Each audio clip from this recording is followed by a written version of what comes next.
My dear friend, railway NTPC special practice set का यह practice set number 6 है। इसमें रेलवे के प्रीवियस ईयर पेपर को सम्मिलित किया गया है। आगामी रेलवे एनटीपीसी परीक्षा के लिए यह काफ़ी महत्वपूर्ण होने वाला है, क्योंकि आप भी जानते हैं रेलवे में 50% प्रश्न प्रीवियस ईयर पेपर से ही पूछे जाते हैं। आज तक रेलवे ने जितने भी ऑनलाइन सीबीटी एग्ज़ाम लिए हैं, यानी कंप्यूटर बेस्ड टेस्ट जो भी लिए हैं, चाहे वो लोको पायलट का हो, एनटीपीसी का हो, आरपीएफ का हो, मेरा लक्ष्य उन सभी प्रश्नों को संकलित कर आप तक पहुंचाना है। जीके जीएस के प्रश्न तो हर लेवल पर सेम ही होते हैं और वो बार बार रिपीट भी होते हैं। तो आपसे मेरा अनुरोध है, अगर आप चैनल पे नए हैं या अभी तक आपने चैनल को सब्सक्राइब नहीं किया है तो कृपया चैनल को सब्सक्राइब कर लें। मेरे साथ वीडियो के लास्ट तक बने रहिए। आपको प्रतिदिन प्रैक्टिस सेट मिलता रहेगा जब तक एग्ज़ाम ना हो जाए। तो आज का पहला प्रश्न है, विश्व धरोहर स्थलों के संबंध में विषम का पता लगाएं। पहला ऑप्शन राष्ट्रपति भवन, दूसरा छत्रपति शिवाजी टर्मिनल जिसे मुंबई वीटीवी कहा जाता है, विक्टोरिया टर्मिनल भी कहा जाता है, तीसरा ताजमहल, चौथा सूर्य मंदिर कोणार्क।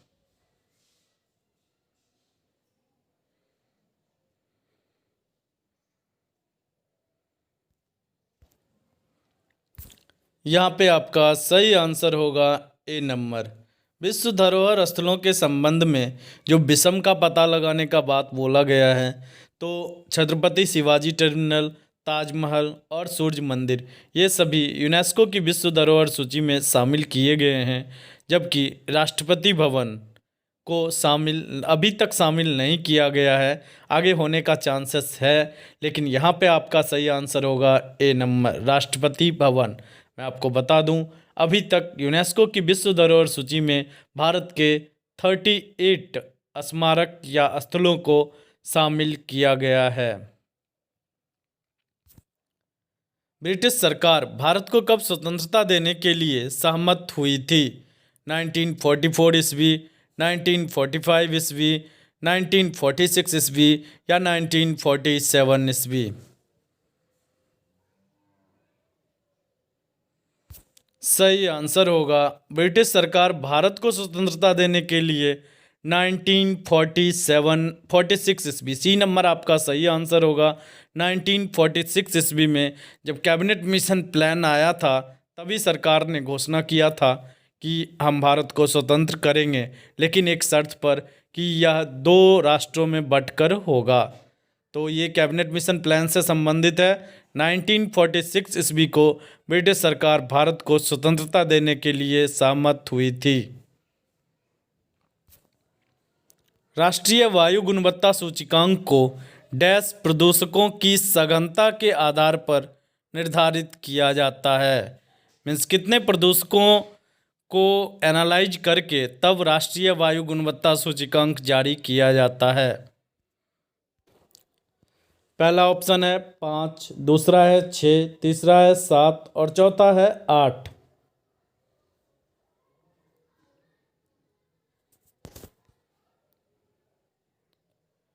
सही आंसर होगा डी नंबर, यानी 8। राष्ट्रीय वायु गुणवत्ता सूचकांक जो जारी किया जाता है, उसमें 8 प्रदूषक मानक जितने भी हैं उनका विश्लेषण करके राष्ट्रीय वायु गुणवत्ता सूचकांक को जारी किया जाता है। तो आपका सही आंसर होगा डी नंबर 8। बांग्लादेश में प्रवेश करने के बाद गंगा की मुख्य शाखा को किस नाम से जाना जाता है? पहला ऑप्शन हुगली, दूसरा ऑप्शन जमुना, तीसरा ऑप्शन मेघना, चौथा ऑप्शन पद्मा। बांग्लादेश में प्रवेश करने के बाद गंगा की मुख्य शाखा को किस नाम से जाना जाता है?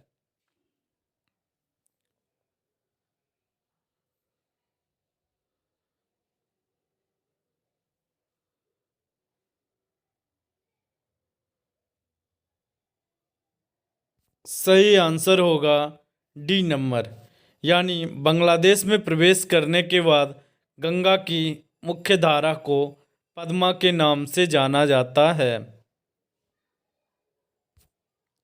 अगर राष्ट्रपति और उपराष्ट्रपति के पद रिक्त हो जाते हैं तो भारत में राष्ट्रपति के रूप में कौन कार्य करेगा? पहला, लोकसभा के अध्यक्ष। दूसरा, भारत के प्रधानमंत्री। तीसरा, भारत के मुख्य न्यायाधीश। चौथा, केंद्रीय मंत्रिपरिषद।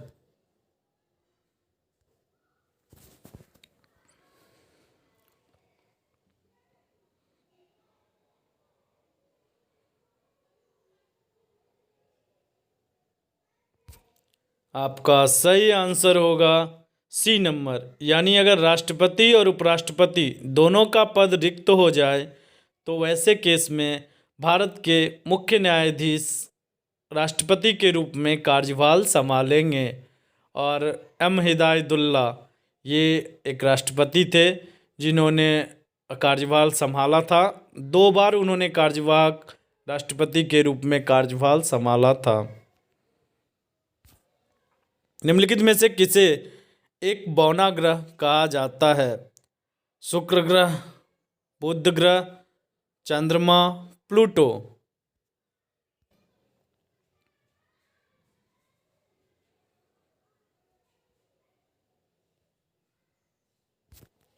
सही आंसर होगा डी नंबर, यानी प्लूटो को एक बौना ग्रह या ड्वार्फ प्लैनेट कहा जाता है। 2006 में इसे जो मेन ग्रह का सूची था 9 जो प्लैनेट थे हमारे, उनमें से इनको हटा दिया गया और अभी 8 प्लैनेट हैं। और यह कुछ मानक होता है ग्रहों का, उनमें यह सूट नहीं कर रहा था, जिसके कारण प्लूटो को 2006 में ग्रह की सूची से हटा दिया गया। तो इसे ही ड्वार्फ प्लैनेट के रूप में रखा गया था।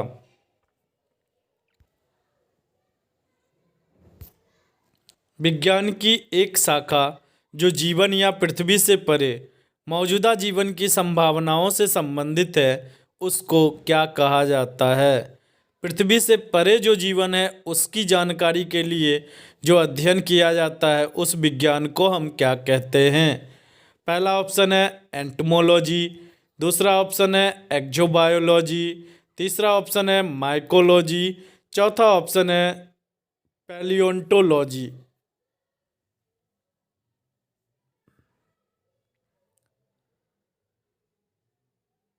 सही आंसर होगा बी नंबर, एक्सोबायोलॉजी मीन्स जो पृथ्वी से परे जीवन की संभावना का खोज करता है वैसा विज्ञान एक्सोबायोलॉजी कहलाता है। एंटमोलॉजी जो होता है वह कीटों के अध्ययन को एंटमोलॉजी कहा जाता है। माइकोलॉजी शैवाल तथा कवक के अध्ययन को माइकोलॉजी कहा जाता है। फाइकोलॉजी शैवाल के अध्ययन को फाइकोलॉजी कहा जाता है। और पैलियोंटोलॉजी जो जीवाश्म विज्ञान होता है उसके अध्ययन को पैलियोंटोलॉजी कहा जाता है। कार्बन क्रेडिट से आप क्या समझते हैं? यह प्रौद्योगिकी उन्नयन के लिए लोन प्रदान करने के लिए आईपीसीसी द्वारा शुरू किया गया एक क्रेडिट कार्यक्रम है।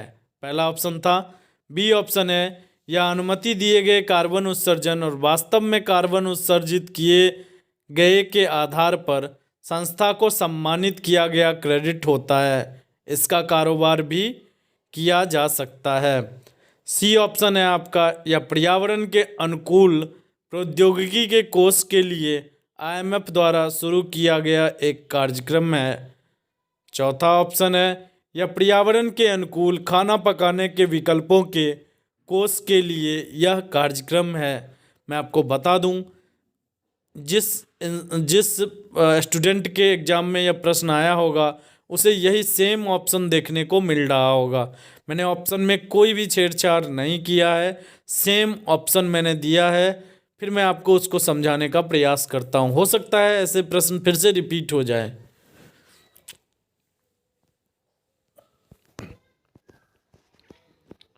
तो यहाँ पे आपका सही आंसर होगा बी नंबर, यानी कार्बन क्रेडिट होता क्या है? किसी भी देश को सम्मानित करने के लिए यह कार्बन क्रेडिट दिया जाता है। उसका क्या रैंकिंग है? कार्बन एक मानक तैयार किया गया, उस मानक से कितना ज़्यादा कार्बन उत्सर्जन कर रहा है या उस मानक के आसपास उत्सर्जन कर रहा है, इसके आधार पर कार्बन क्रेडिट संख्या तय किया जाता है। तो आपका बी नंबर सही होगा। या अनुमति दिए गए कार्बन उत्सर्जन और वास्तव में कार्बन उत्सर्जन किए गए आधार पर संस्था को सम्मानित किया गया क्रेडिट होता है, यही चीज़ सही होगा, कार्बन क्रेडिट। कुंभ का मेला मध्य प्रदेश के इन शहरों में किस में लगता है? ग्वालियर, भोपाल, उज्जैन, इंदौर।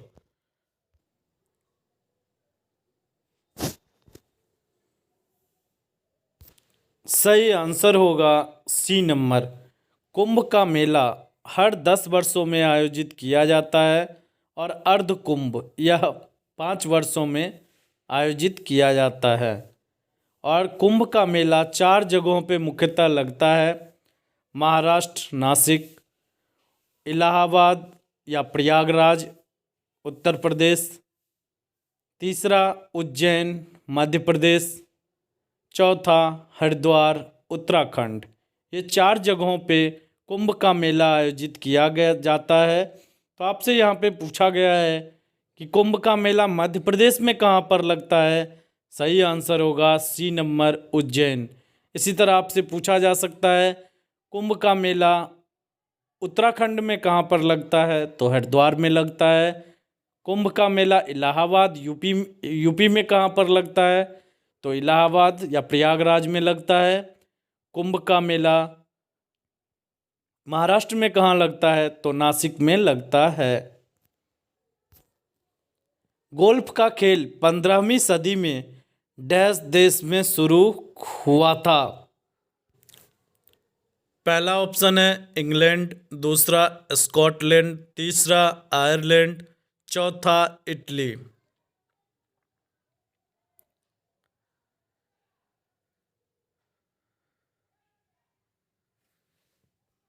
सही आंसर होगा बी नंबर, यानी गोल्फ का खेल जब 15वीं सदी में प्रारंभ किया गया था वह स्कॉटलैंड में प्रारंभ किया गया था।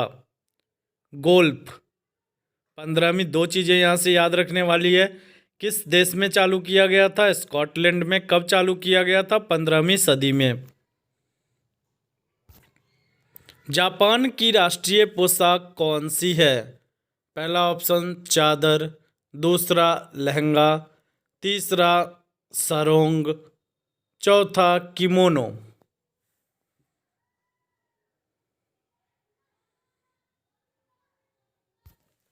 आपका सही आंसर होगा डी नंबर, किमोनो। जापान का राष्ट्रीय पोशाक कौन सा है? तो जापान का जो राष्ट्रीय पोशाक है वह डी नंबर सही आंसर होगा, किमोनो। एक सहकारी समिति में पालन किए जाने वाला सिद्धांत कौन सा होता है? यानी सहकारी समितियां, जैसे अभी वुमेन सेल्फ हेल्प ग्रुप बनाया जाता है या कुछ लोग आपस में मिलके रुपया जमा करते हैं इमरजेंसी के लिए, तो इसमें किस सहकारी समिति का जो भी फंडा होता है वो किस सिद्धांत पर आधारित होता है? पहला एकाधिकार वोट, दूसरा एक आदमी एक वोट, सी कोई वोट नहीं, डी एक हिस्सा एक वोट।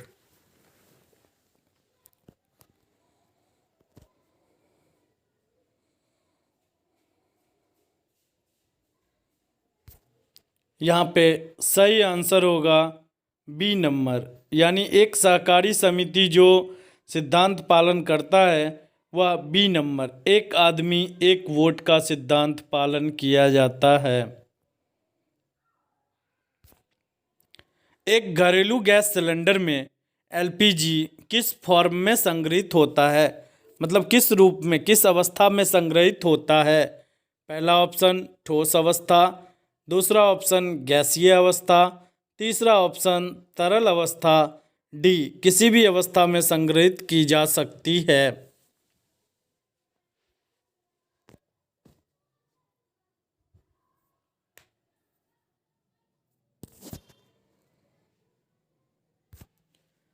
सी नंबर आपका सही आंसर होगा, यानी तरल अवस्था में यह संकलित किया जाता है। जब घरेलू गैस सिलेंडर में एलपीजी लिक्विफाइड पेट्रोलियम गैस, जैसा कि नाम से ही क्लियर है, लिक्विफाइड पेट्रोलियम गैस, तरलीकृत पेट्रोलियम गैस, मतलब वह गैसियस फॉर्म में होता है और उसे हाई प्रेशर पे उसे लिक्विड के फॉर्म में लाया जाता है और फिर गैस सिलेंडरों में भरा जाता है। ग्रहों के ग्रह पथों का सामान्य आकार क्या होता है, यानी जो भी हमारे प्लैनेट होते हैं उनका जो ऑर्बिट होता है वह किस आकार का होता है।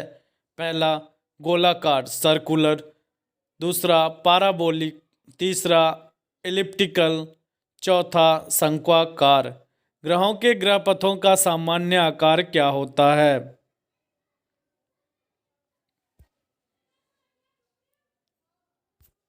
सही आंसर होगा सी नंबर।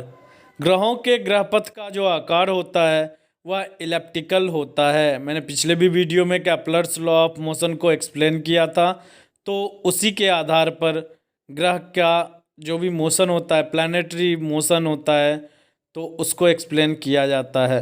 तो पूछा क्या गया है यहाँ पे आपको, ऑर्बिट होता कैसा है। ऑर्बिट इलिप्टिकल होता है।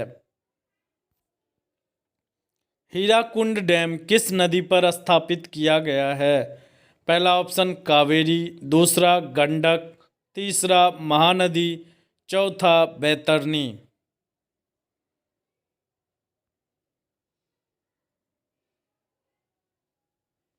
सही आंसर होगा सी नंबर, यानी हीराकुंड डैम महानदी पर स्थापित किया गया है।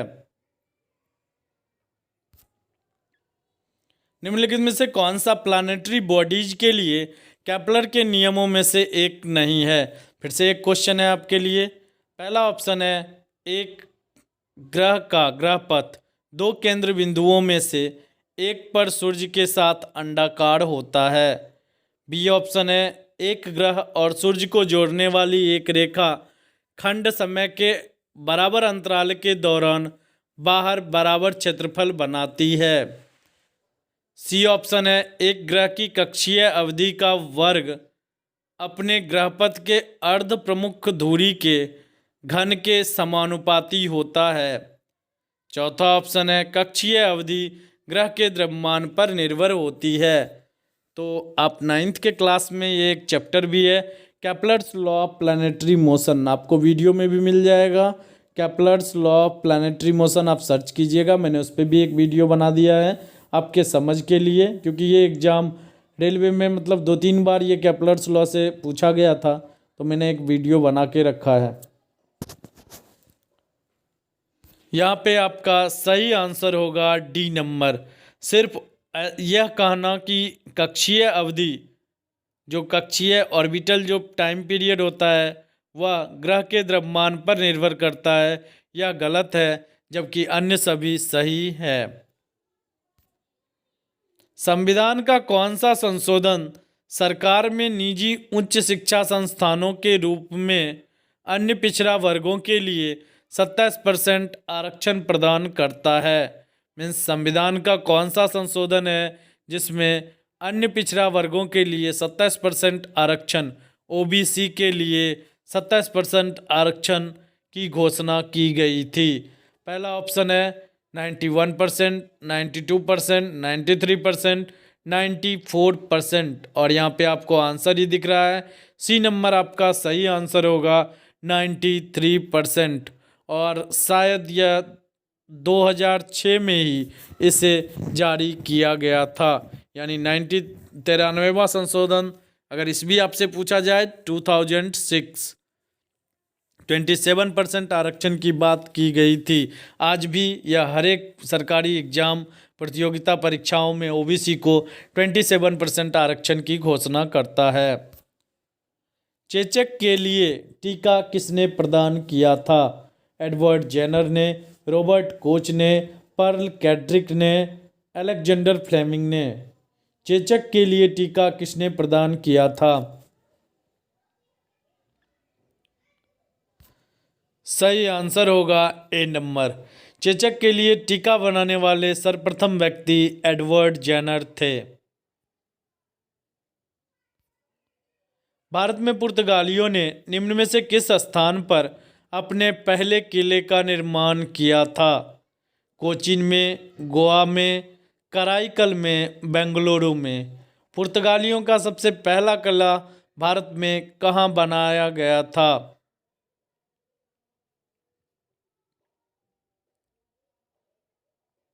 सही आंसर होगा ए नंबर, यानी कोचीन आपका सही आंसर होगा। निम्न में से किसने माउंट आबू के पास कायदारा गांव में गोरी राजवंश के मोहम्मद गोरी को हराया था? मोहम्मद गोरी को माउंट आबू के पास कायदारा गांव में किस शासक ने हराया था? आपको इसका आंसर देना है। पहला ऑप्शन है भीमदेव सोलंकी प्रथम ने, कुलोथुंगा चोला प्रथम ने, भीमदेव सोलंकी द्वितीय ने, कुलोथुंगा चोला द्वितीय ने। ये सभी एग्जाम के पूछे गए प्रश्न हैं, मैंने कोई भी चेंजिंग नहीं किया है। तो आप एग्जाम का लेवल भी देख सकते हैं, इतना आसान भी नहीं होता है और ना ही ज़्यादा हार्ड होता है। बस आपको क्या करना है, स्मार्ट स्टडी करना है। जिस टाइप के प्रश्न पूछे गए हैं उससे रिलेटेड आप जितनी जानकारियां प्राप्त कर सकते हैं वो आप प्राप्त करिए, क्योंकि एग्जामिनर प्रीवियस ईयर पेपर को एक बार ज़रूर देखता है कि किस पैटर्न में प्रश्न पूछे जाते हैं और उसी आधार पर अपने दिमाग से वह क्वेश्चन सेट करता है। तो यहाँ पे आपका सही आंसर होगा सी नंबर, भीमदेव सोलंकी द्वितीय। इन्होंने ही माउंट आबू के पास कायदारा गांव में गोरी राजवंश के शासक मोहम्मद गोरी को हराया था। नेताजी सुभाष चंद्र बोस ने निम्नलिखित दलों में से किसकी स्थापना की थी?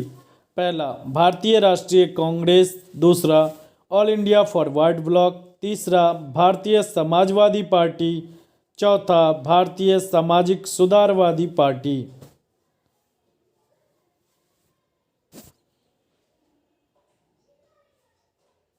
सही आंसर होगा बी नंबर, यानी ऑल इंडिया फॉरवर्ड ब्लॉक की स्थापना नेताजी सुभाष चंद्र बोस ने किया था। निम्नलिखित में से कौन सा दंत चिकित्सकों द्वारा एनेस्थेटिक्स के स्थानापन्न के रूप में इस्तेमाल किया जाता है? जो बेहोशी करने के लिए इस्तेमाल किया जाता है, क्योंकि दांत का जब भी ऑपरेशन या कोई भी चीज़ किया जाता है तो उस जगह को, जिसको आप लोकल लैंग्वेज में कहते हैं सुन्न करना, तो वो मतलब उस जगह को निष्क्रिय कर दिया जाता है। तो उसके लिए किसका इस्तेमाल दंत चिकित्सकों के द्वारा किया जाता है? पहला ऑप्शन है ऑक्सीजन, दूसरा ऑप्शन है नाइट्रोजन, तीसरा ऑप्शन है नाइट्रस ऑक्साइड, चौथा ऑप्शन है क्लोरीन।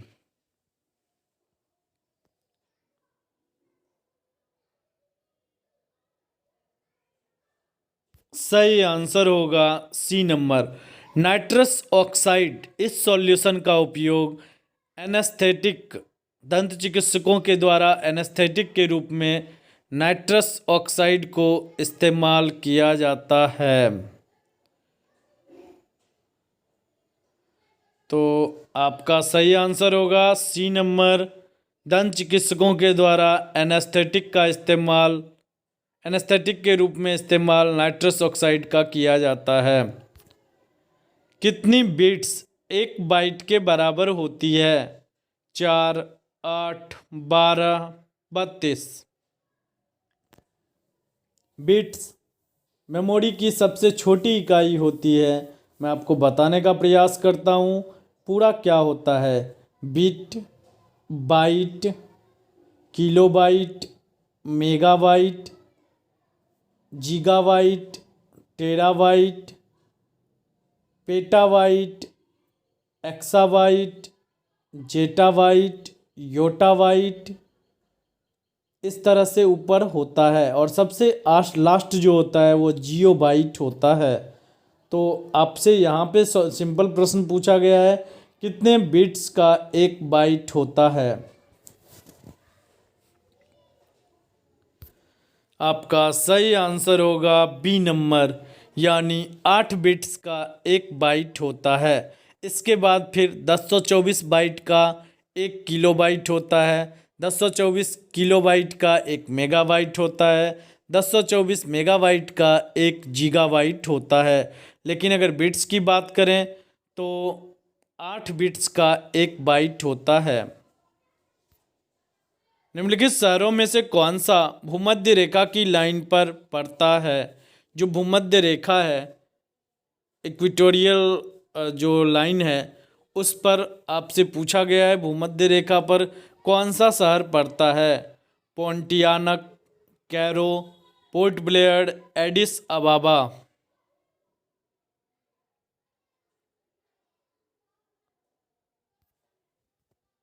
यहाँ पे आपका सही आंसर होगा ए नंबर, पोंटियानिक। यह शहर भूमध्य रेखा की लाइन पर पड़ता है। जैन अवेस्ता डैश धर्म के साथ जुड़ा हुआ है? पहला ऑप्शन जोरास्ट्रियन या पारसी धर्म, दूसरा सिखिज्म या सिख धर्म, तीसरा बुद्धिज्म या बौद्ध धर्म, चौथा जैनिज्म या जैन धर्म।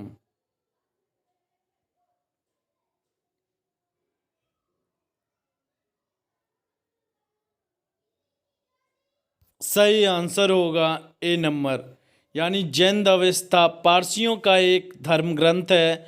जोरास्ट्रियन या पारसियों का एक धर्म ग्रंथ है। जेड से जोरास्ट्रियन एंड जेड से जैन अवेस्ता।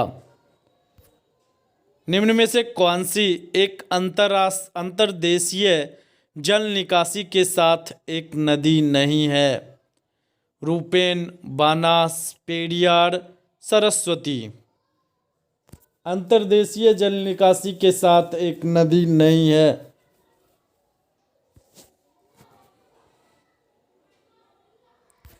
सही आंसर होगा सी नंबर, पेरियार रिवर जो है वह अंतर्देशीय जल निकासी के साथ एक नदी नहीं है।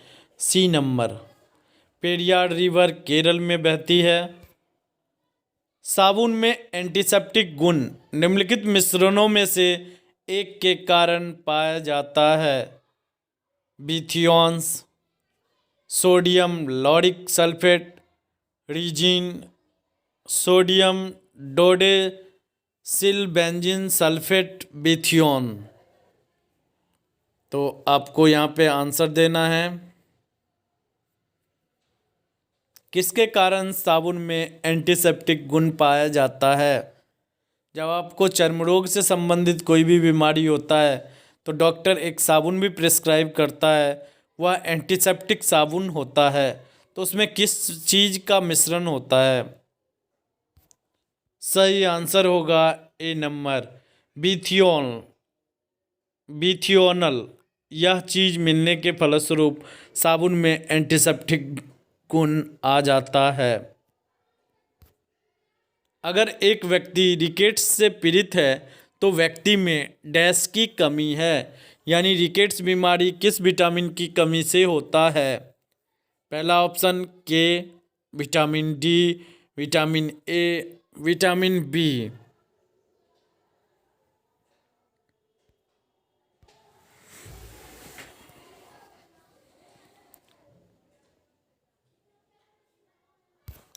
सही आंसर होगा बी नंबर, यानी अगर कोई व्यक्ति रिकेट्स से पीड़ित है तो उसमें विटामिन डी की कमी है। और विटामिन डी की भरपाई के लिए आपको कुछ नहीं करना होता है, सिर्फ सुबह में खाली शरीर या फिर हल्के कपड़ों के साथ आप सुबह के धूप में बैठिए, विटामिन डी की पूर्ति शरीर स्वयं करता है। डैश एक यंत्र होता है जो डिजिटली जानकारी को एनकोड करने के लिए संकेतों सिग्नलों को मॉड्यूलेट करता है और संचारित जानकारी को डिकोड करने के लिए डीमॉड्यूलेट करता है। यानी ऐसा डिवाइस जो मॉड्यूलेट और डीमॉड्यूलेट के फलस्वरूप आपको जानकारियां देता है और आपसे जानकारियां दूसरी जगह सेंड करता है। पहला ऑप्शन है प्रिंटर, दूसरा ऑप्शन है सीपीयू, तीसरा ऑप्शन है कीबोर्ड, चौथा ऑप्शन है मॉडेम। अगर आप इनमें से एक का फुल फॉर्म जान रहे होंगे तो आप ये आंसर क्लिक कर सकते हैं।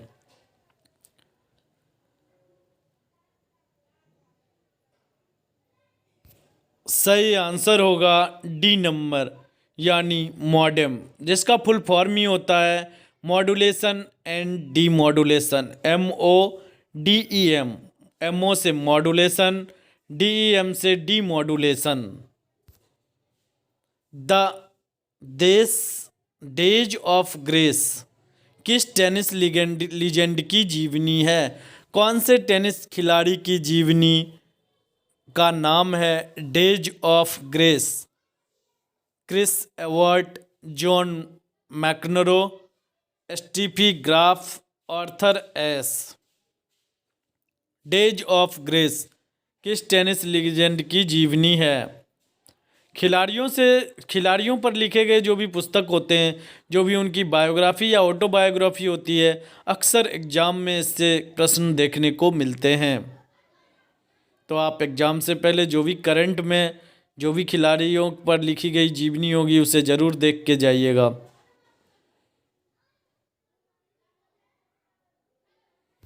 सही आंसर है डी नंबर, आर्थर एस। और ये जो हैं इनके ही जीवनी का नाम है डेज ऑफ ग्रेस। यह अमेरिकन टेनिस खिलाड़ी हैं। निम्नलिखित कथनों में से कौन सा सही नहीं है? एक खाड़ी या एस्चुरी के एक छोर पर समुद्र और दूसरे पर एक नदी होता है। यह जो कथन सारे हैं यह रिलेटेड हैं कि कौन सी नदी डेल्टा बनाती है, कौन सी नहीं, उस पर बेस्ड यह क्वेश्चन है। तो पहला जो है, एक खाड़ी एस्चुरी के एक छोर पर समुद्र और दूसरे छोर पर एक नदी होता है। दूसरा ऑप्शन है, एक खाड़ी में नदी की तुलना में पानी खारा होता है। तीसरा ऑप्शन है, एक खाड़ी व्यापक किस्मों की जैव विविधता का उत्पादक है। चौथा ऑप्शन है, खाड़ी पूरी तरह से घिरा हुआ भी हो सकता है।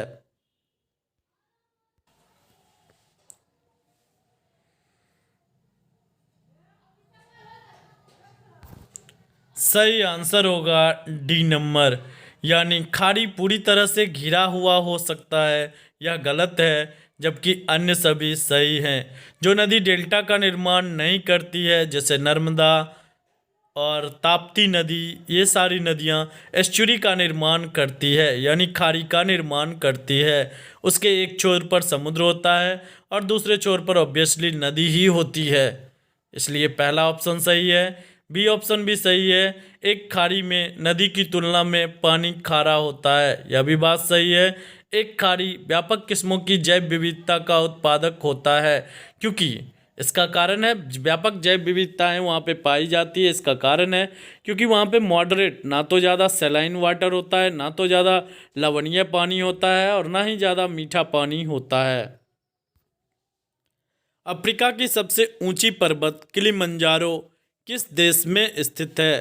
पहला ऑप्शन तंजानिया, दूसरा नाइजीरिया, तीसरा घाना और चौथा दक्षिण अफ्रीका। अफ्रीका की सबसे ऊंची पर्वत किलिमंजारो किस देश में स्थित है?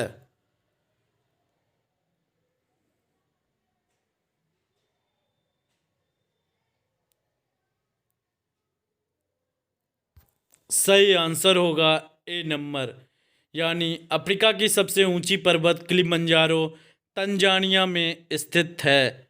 यह एग्जाम में सिर्फ रेलवे एनटीपीसी या रेलवे के ही एग्जाम में नहीं, एसएससी के एग्जाम का भी यह फेमस क्वेश्चन है। निम्न में से कौन से स्वतंत्रता सेनानी ने जेल की दीवारों पर महाकाव्य कमला लिखा था?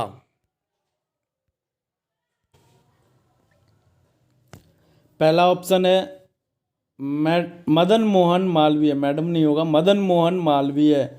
और बी नंबर है वीडी सावरकर, सी नंबर है शरद चंद्र, डी नंबर है बटुकेश्वर दत्त।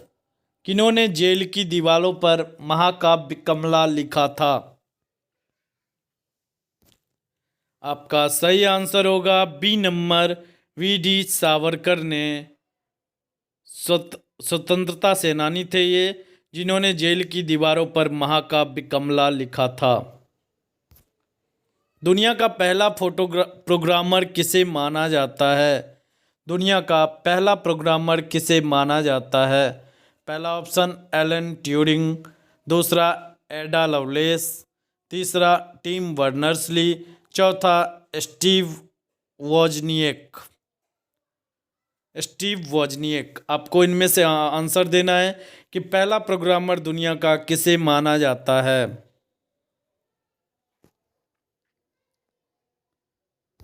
सही आंसर होगा बी नंबर, एडा लवलेस को पहला प्रोग्रामर माना जाता है। किस देश ने विदेशी फिल्मों की श्रेणी में आज तक अधिकतम ऑस्कर पुरस्कार जीते हैं? जो ऑस्कर अवार्ड होता है, जो एकेडमी अवार्ड होता है, उसमें विदेशी श्रेणी में, जो फॉरेन श्रेणी में जितने फिल्मों को रखा जाता है, उसमें सबसे अधिक अवार्ड जीतने वाला देश कौन सा है? Italy, France, Japan, Spain.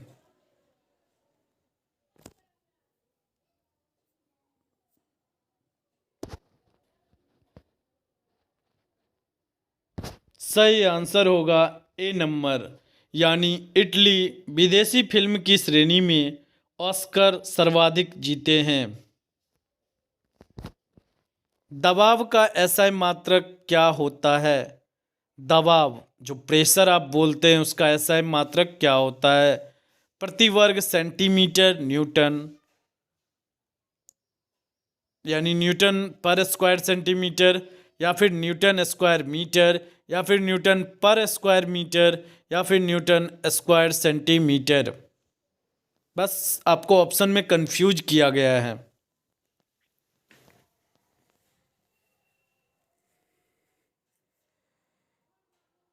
तो आपका सही आंसर होगा सी नंबर, न्यूटन पर स्क्वायर मीटर। मैं आपको बता दूं, दबाव की परिभाषा ही होती है प्रति इकाई क्षेत्रफल पर लगने वाले बल को ही हम दबाव कहते हैं, यानी न्यूटन पर स्क्वायर मीटर। इकाई क्षेत्रफल मतलब स्क्वायर मीटर, एंड बल मतलब न्यूटन, तो न्यूटन पर स्क्वायर मीटर, यानी सी नंबर आपका सही आंसर होगा। दबाव का एसआई मात्रक न्यूटन पर स्क्वायर मीटर होता है। नक्शे के अध्ययन को क्या कहा जाता है? Calligraphy, geography, geology, cartography.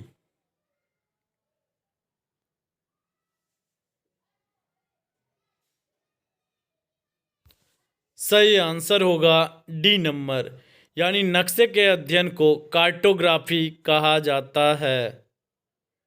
नक्शे के अध्ययन को कार्टोग्राफी कहा जाता है। डी नंबर आपका सही आंसर होगा। रेलगाड़ी के संबंध में संक्षिप्त नाम RLWL का पूरा नाम क्या है? यह आपको जब आप टिकट कटाते हैं उसमें यह आपको लिखा हुआ मिलता है RLWL। तो पहला जो होता है रिग्रेट लॉस वेटिंग लिस्ट, दूसरा ऑप्शन है रिमोट लोकेशन वेटिंग लिस्ट, तीसरा ऑप्शन है रेलवे लोकेशन वेटिंग लिस्ट, चौथा ऑप्शन है रेलवे लिस्ट वेटिंग लॉक्ड।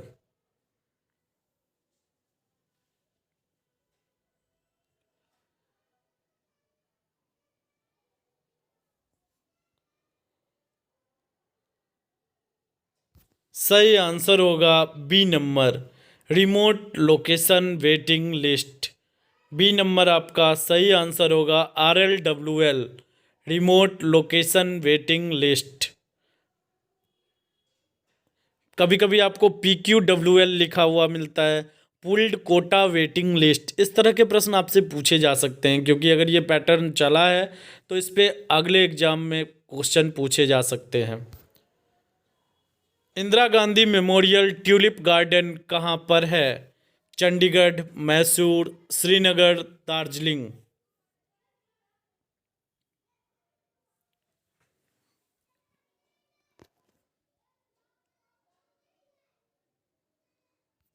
सही आंसर होगा C number, Indira Gandhi memorial tulip garden Srinagar में स्थित है।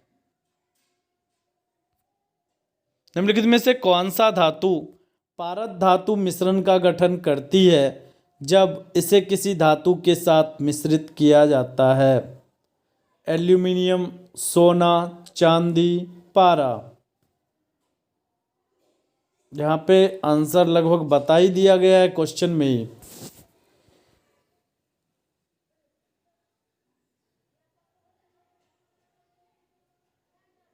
सही आंसर होगा डी नंबर, यानी पारा के साथ जब किसी भी धातु को मिश्रित किया जाता है तो उसे हम पारद धातु मिश्रण कहते हैं, एमलगम के नाम से जानते हैं।